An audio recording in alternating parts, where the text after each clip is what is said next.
Final Destination: Bloodlines is the 6th film in the franchise and brings back everything fans love: gruesome deaths, twisted fates, and death itself playing puppet master. But this one goes even deeper, tying together decades of lore with an origin story while also brutally tearing apart yet another family. Welcome back to your nerdy show. I'm your host, Spoiler Master. So let's talk about how it all ends, who survives, and what this means for the future of the franchise. And yes, in true Final Destination fashion, pretty much no one makes it out alive. Death is coming for our family.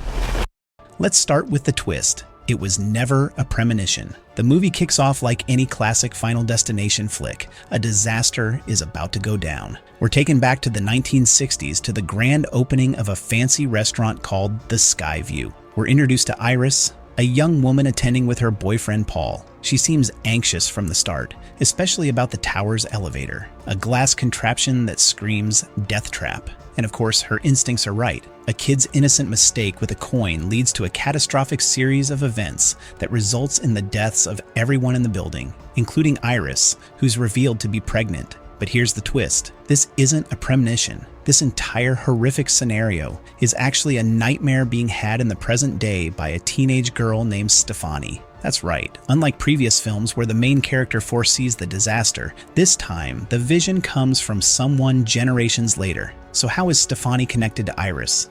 Like it when you mess with his plans.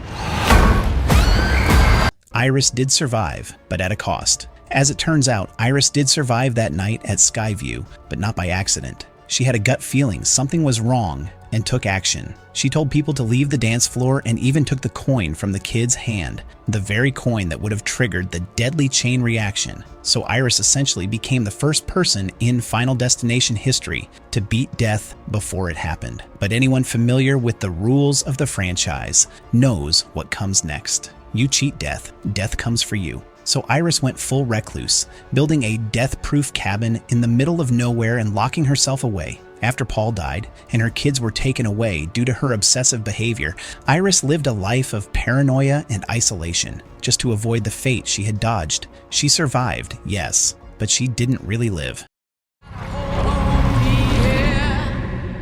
Good luck. JB's origin story finally revealed. Let's talk about a major reveal in Bloodlines that every Final Destination fan will appreciate. The truth about William Bloodworth, aka JB. For years, this character has been a mysterious fixture in the series. Played by the late Tony Todd, JB always seemed to know a little too much about how death works. Fans have theorized for years that he might be supernatural, or even death himself. But Bloodlines clears things up. JB was at the Skyview disaster as a little boy, and Iris saved him. That's it. He wasn't cursed. He wasn't blessed. He was just one of the first people to survive a Final Destination-style death sequence. And he's spent his life passing on the knowledge he's picked up since. He gives Stefani and her family the same options we've heard before. You can break the cycle by either killing someone else and stealing their years, or by dying and being brought back. But by the time he delivers this info, he's done running. With Iris gone, JB's ready to let go. Given Tony Todd's real-life passing shortly after filming, this really does feel like a goodbye to a legendary character. The franchise loses a major figure, but not without giving him a meaningful send-off. By killing, if you take a life, you get the time that... Family first. And that means death comes for all of them. What makes Bloodlines different is how it plays out the chain. Instead of individuals being targeted randomly, Stefani figures out that death is coming family by family. First Iris, then her son Howard and his kids, then Iris's daughter Darlene and her children, Stefani and Charlie. So when Howard dies in a grisly lawnmower accident, yes, it's as horrific as you'd expect. The clock starts ticking. Stefani becomes obsessed with protecting her cousins, Eric, Julia, and Bobby. But Eric thinks he's invincible. After seemingly surviving a fire in a tattoo parlor, Eric gets cocky. Stefani warns him about how Julia could die, but Eric brushes it off. Then Julia, in a moment that directly channels the most horrifying garbage truck accident you could imagine, ends up crushed, proving once again that ignoring the signs is a very bad idea in this franchise. But then comes another twist.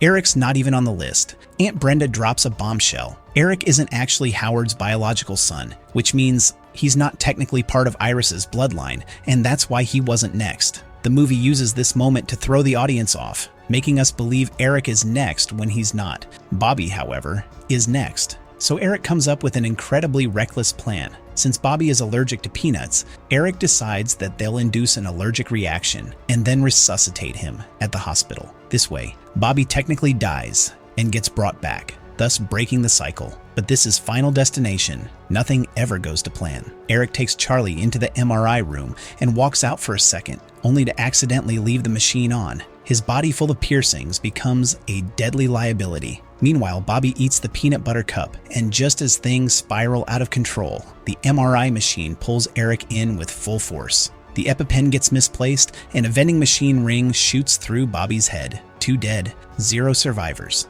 Another brutal lesson in what happens when you try to outwit death. Found some way to stop death and survive. To break the cycle.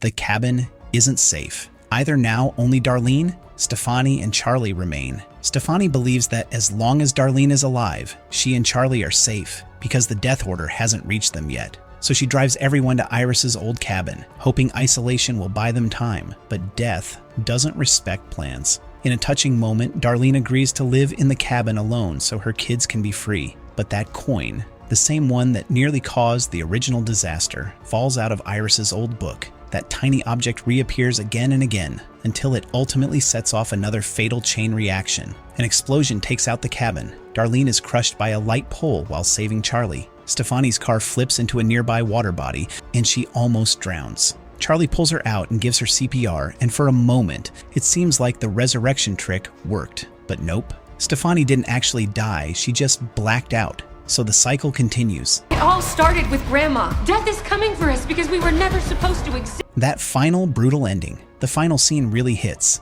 Charlie is getting ready for his school dance, trying to get back to something resembling normal life. A teacher casually tells him that what he did to Stefani was not a resurrection, it was just CPR. Nothing changed. The cycle isn't broken. Meanwhile, a random old woman picks up the infamous coin at the hospital and drops it again while buying lemonade. It rolls onto a train track, disrupting the switch mechanism. Sound familiar? It's a direct callback to Final Destination 3's train sequence. Stefani sees a red car drive by, identical to the one in her recurring dream. She realizes, too late, what's about to happen. A train barrels down and crashes into the sidewalk. Stefani screams for Charlie to run, and then logs fall. Massive, brutal, splintering logs. Another nod to Final Destination 2's most infamous death scene, come crashing down on both Stefani and Charlie. It's over. The bloodline ends.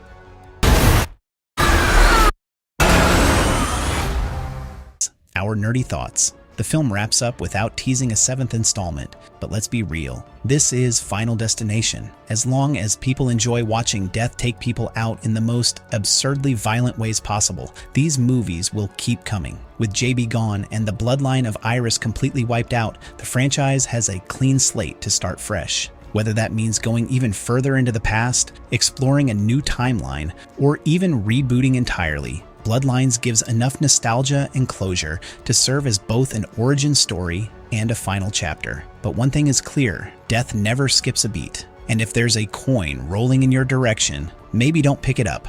Like what you just read, hit that subscribe button and let us know in the comments which Final Destination death scarred you for life. And remember, death doesn't like to be cheated.